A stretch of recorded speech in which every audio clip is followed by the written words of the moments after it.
Do you remember the moment you realized that the world had changed? Let me tell you a quick little story that has nothing and everything to do with the future of our world and how you fit into it.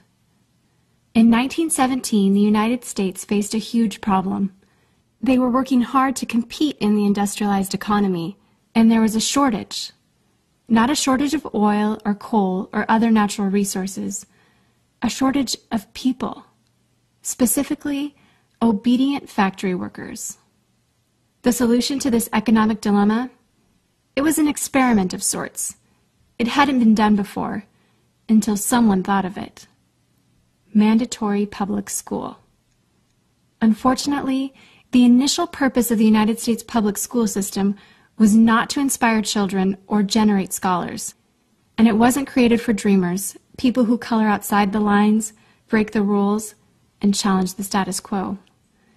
The public school system of the early 1900s was invented to create a nation full of adults who would obediently do their jobs in the factory assembly lines.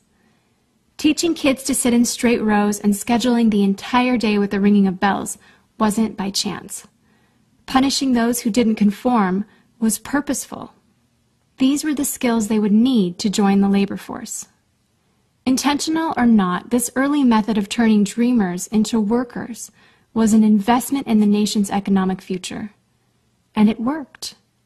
This then led to several generations of productive, fully employed workers. But it isn't working anymore. Why? Our economy has changed. We don't live in an industrialized economy anymore. We live in a connected economy. Right now, there are more users on Facebook than there were people on the planet 200 years ago.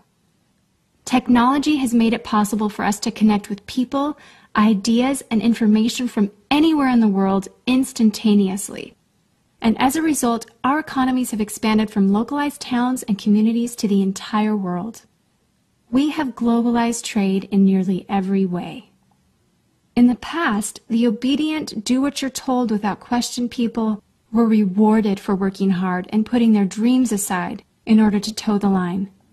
They were given well-paying jobs that led to long-term careers. They were guaranteed pensions, benefits, and the promise that they would always be taken care of. And they were. But that promise is gone for most of us today.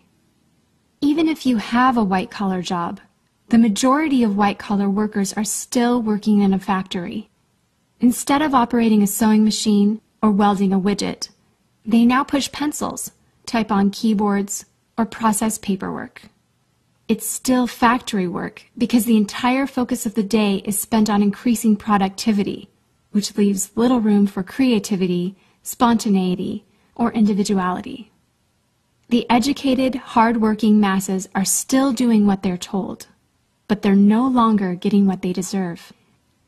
Even if you do everything you are told to do today, graduate from high school, go to college, get a degree, work hard in whatever job you can find, if you're lucky enough to find one, you're not guaranteed anything.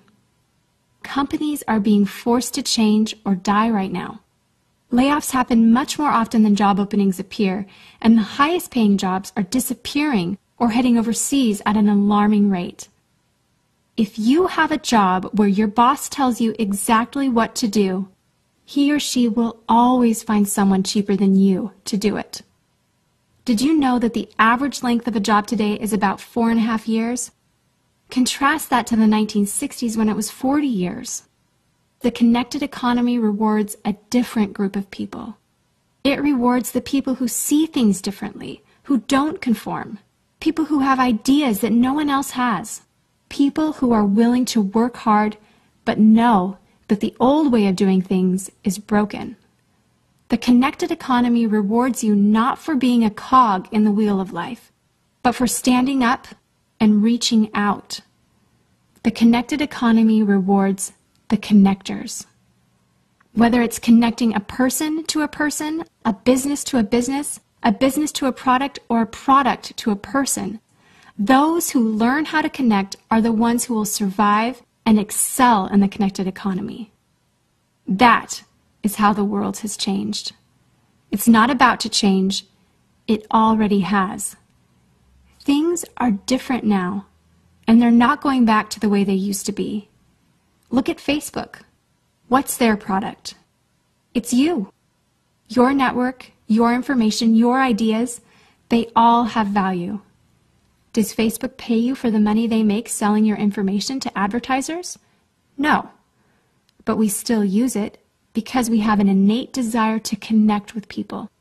In fact, neuroscientists have found that we are actually hardwired to connect with each other. Some people know how to leverage this innate ability in today's economy, but most don't. And because they don't know how to do it, most of them are paralyzed with fear, resisting the shift, despite clear indications telling them it's time to change. In 1917, a group of people performed an experiment that forever changed the way that we earned a living. The world today is facing another huge problem. We're facing a shortage of our own. Not a shortage of factory workers or consumers. The world has enough of those. We have a shortage today of dreamers and connectors. And so, we're holding our own little experiment. And you happen to be the subject of it. This 8-minute presentation was specifically designed to seek out and find the connectors around us. Those who recognize that we are on the brink of the next economic revolution, who are ready to thrive in the connected economy, and who are searching for the best way to do it. The internet and technology are rapidly changing the way that we do everything today, including how we make a living. It's not too late to embrace the change and find a way to make yourself relevant and profitable in our brave new world. And that's why we've invited you here today.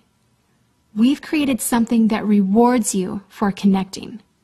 It pays you for bringing people together behind a cause, product, or idea. And we have systematized it and made it so that you can do it from anywhere, with anyone, at any time. If you are passionate about helping people, if you are passionate about changing lives, if you want to position yourself to be a capitalizing force within the connected revolution instead of just a bystander, let's start now. Do you remember the moment you realized that the world had changed? How about the moment you realized you could change with it? Are you ready for the details?